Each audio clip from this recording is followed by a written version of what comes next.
What makes someone go from mild-mannered office worker to unhinged, bloodthirsty slayer of man? All you need is to be locked in the building with a bomb in your head that will go off if you don't kill everyone you know. But if everyone you've worked with is also out to kill, how do you survive? This is why you wouldn't survive the Belko Experiment. We start off in Bogota, Colombia at the gates of Belko Industries. We meet some of the employees inside the building. Wendell is creeping out his spicy coworker, Leandra gets caught making out with Mike, and Marty is smoking up in the toilet. On the surface, everything seems pretty normal, but the details are concerning. Somewhere a group of people are secretly watching all the Belko employees. Already something feels off about this whole situation. The building is really far from any main roads or towns, and the security team turn away all the locals working there, and no one seems to know what's going on or why. To be fair, Bogota has a history of being one of the most dangerous cities in the world, so while it might be alarming, I wouldn't be too surprised, but I would definitely try to find out the name of the security company. These guys have no badges from the military or the police, so who are they? You need answers. So until they tell you, cancel the workday and demand to know what is going on. One of the employees, Mike, spots one of the guards heading into a nearby hangar and talks to security to find out who these guys are. Evan doesn't know. They just showed up one day after a company-wide email from corporate. That's when an announcement comes on the PA. Please stop and lend me your full attention. Murder any two of your fellow employees within the next half hour. But if there are not two dead bodies in the building within 30 minutes, you will face repercussions.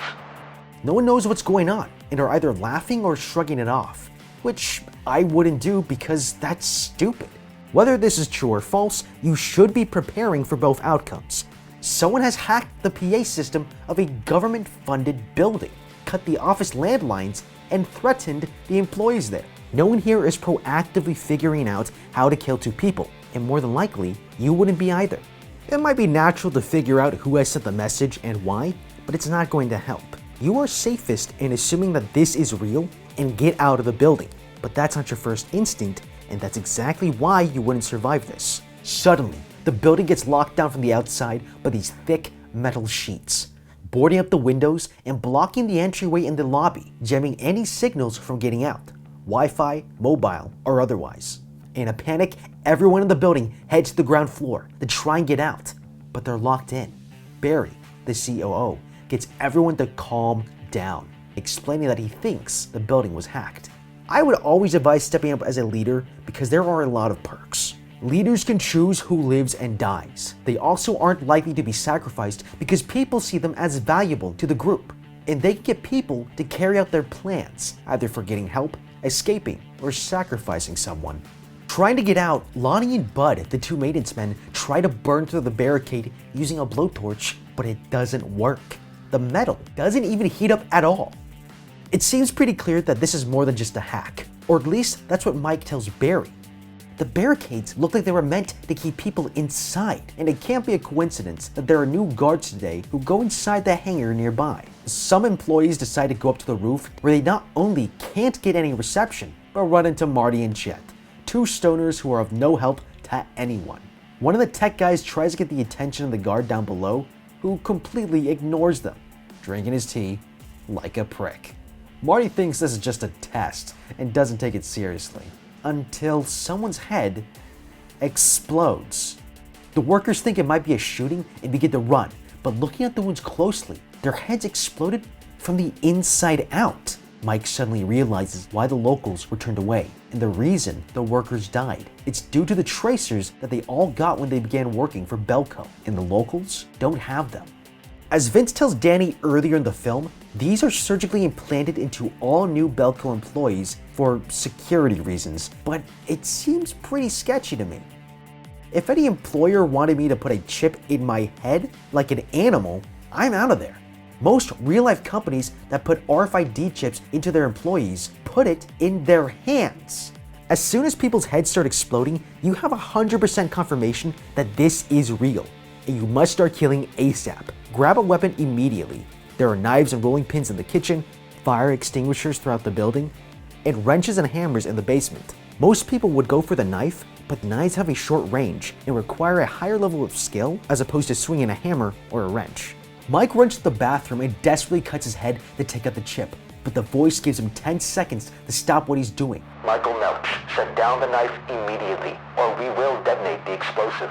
He runs out of time and only stops at the last second.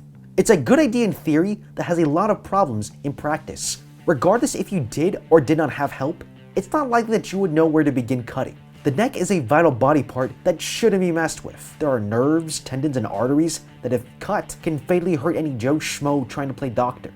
Terry and Vince find hidden cameras around the office and are told by the voice that they need to stop messing with them. Barry asks Evan the guard for the keys to the armory, who tells him no. Even when Barry pulls the "I'm your boss, you will obey" card, Evan counters with a "Nope, I quit," keeping the keys to the armory to himself. The voice comes back to tell everyone, There are currently 76 of you left in the building. In 2 hours, if 30 of you are not dead, we will end 60 of your lives through our own methods. Begin. It's utter chaos. Some people go to grab weapons like Wendell, while others go looking for a place to hide. Now, credit where credit is due, grabbing actual weapons early gives a starting bonus to this whole thing. Knives, rolling pins, fire axes, pens, scissors, broomsticks, coffee mugs. If not to kill, then at least for self-defense in case things get dicey. On the other hand, hiding is the best way to protect yourself without resorting to violence. Personally, I would hide in Vince's office because it's the only room in the building that isn't surrounded by glass walls. Otherwise, I would look for any ventilation shafts that I could hide in. Marty pulls the fire alarm and everybody is freaking out. Pulling the fire alarm to get help is a smart thing to try, but Belko's alarm is on a closed system. It's not connected to the fire department, so no call would go through, making this completely pointless. The maintenance men go to the basement to fix the aircon, and Lonnie is losing it. Even when Bud tries to calm him down, Lonnie lashes out and kills Bud, whacking his head in with a wrench. Should have brought that arrow, Yondu. Killing people is a necessary evil to survive. Danny quickly learns this as she's attacked by Lonnie, but she manages to kill him, pushing him into these 3 spikes jutting out of the wall. I don't see this happening. She's a lot smaller than he is and would get easily overpowered by him. Even if she ran, he'd catch up to her because on average, men are stronger and faster than women. She wouldn't survive this, and most likely, neither would you. At the same time, the employees upstairs are having their own differences. On one side there's Mike saying no one's got to kill nobody, and the other is Barry, who's very clearly on the side of killing people. Already it's clear to everyone that Barry's a little bloodthirsty and planning to get the guns from the armory. We can use that to our advantage by preparing our own team of defenders. When they realize that this guy is going to kill us, they're going to fight to survive. Our crew is going to lose more guys, but Barry and the boys are going down too. Mike and Leandra notice the blowtorch in the lobby is missing. They find it's being used by Barry's crew to open up the armory lock. Mike thinks this is a bad idea since everyone would be a lot safer where they can't get the guns. So Evan takes out his gun and demands they stop, only putting the pistol away once Mike gets him to calm down and takes it from him, shooting the gun to break the hose of the blowtorch. What Mike did was kinda stupid. It only made it clear to Barry that Mike is an enemy and now first on his kill list. He could have used the situation to his advantage by not interfering and letting things play out. Evan probably would have shot them if they didn't stop blowtorching the lock, which means you only have one maniac with a gun instead of 3. But if you were dead set on interfering, there are 2 things you could do. The first would be getting rid of the keys to the armory and throwing them off the roof of the building, where no one is going to get them. The other option is to join up and offer to help, telling them that you had a change of heart and agree with their plan. We not only gain trust with Barry's crew, but we also get protection from the most dangerous people in the building. And if things go south, they'll be a lot easier to kill if they trust you.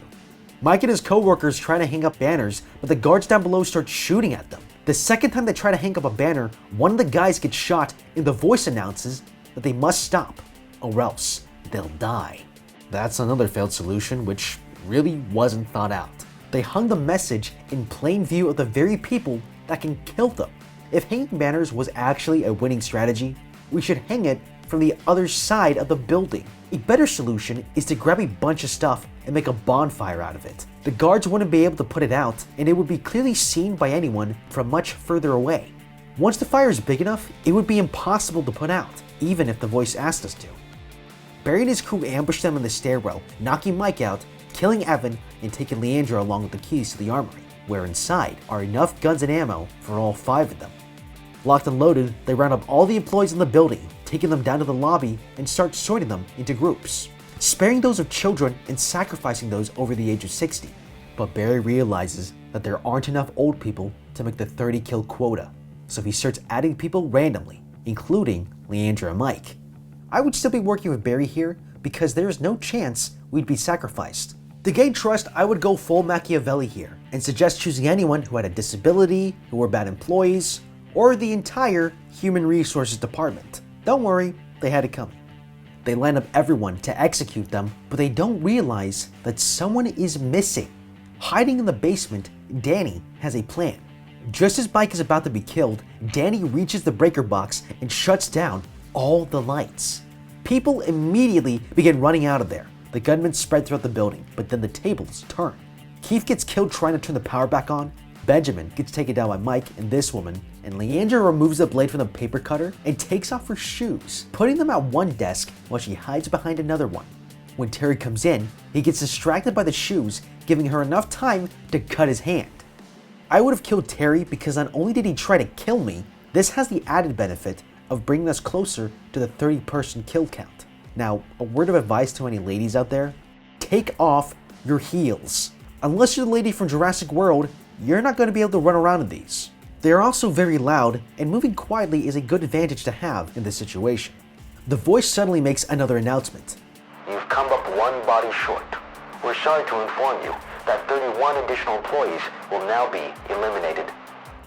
Barry is a little upset, as all his hard work gets flushed down the drain. People's heads begin exploding everywhere, and when the dust finally settles, the rules suddenly change.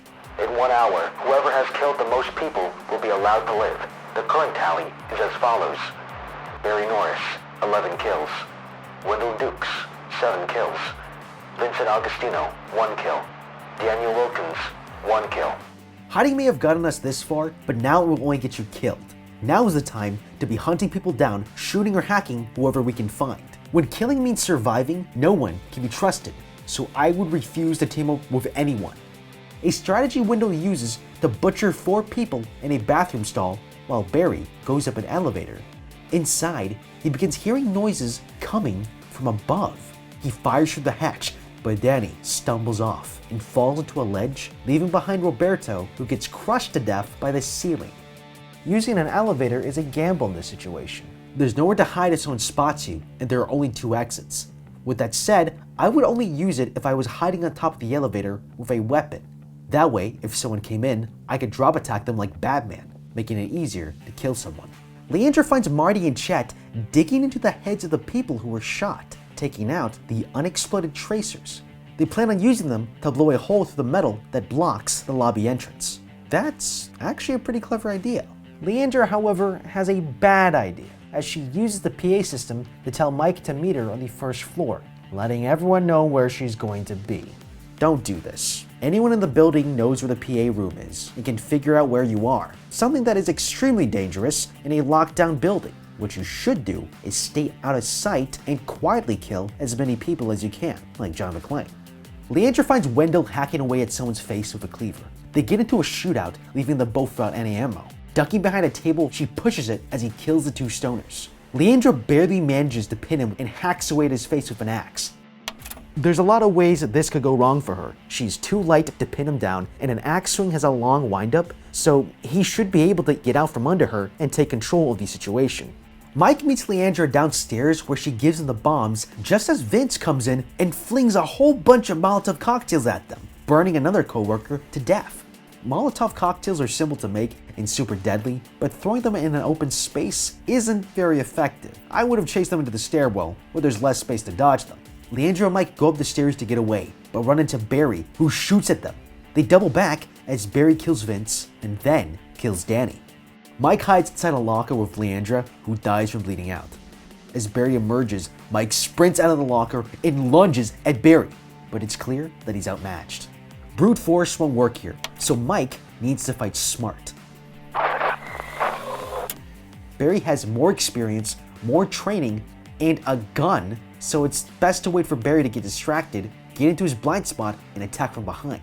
If it comes to a fist fight, this is a fight that you're not likely to survive. Barry has combat experience, while Mike doesn't, and is physically weaker.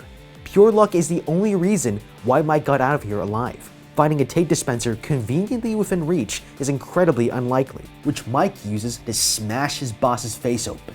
It only takes a few blows, but Barry dies, and Mike is dragged out of the building, as the voice congratulates him on his victory.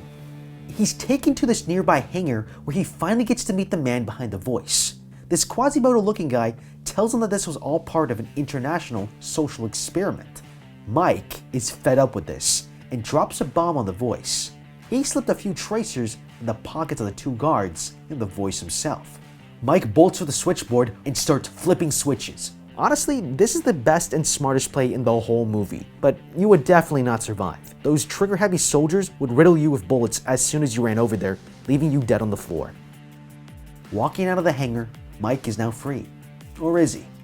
He's still being watched by another set of cameras along with tons of others, who are all being monitored from the same room. The feeds coming from different Belko locations around the world as a computerized voice announces, "End stage 1. Commencing stage 2. Mike and the other winners need to think really hard on what to do next, because now anything can happen. There you have it, everything you need to know to beat the Belko Experiment. But if you want more videos like this, check out the How to Beat playlist up on the channel right now. With that said, thank you so much for watching. Leave a like and subscribe to see more videos like this. Until next time, have a damn good day.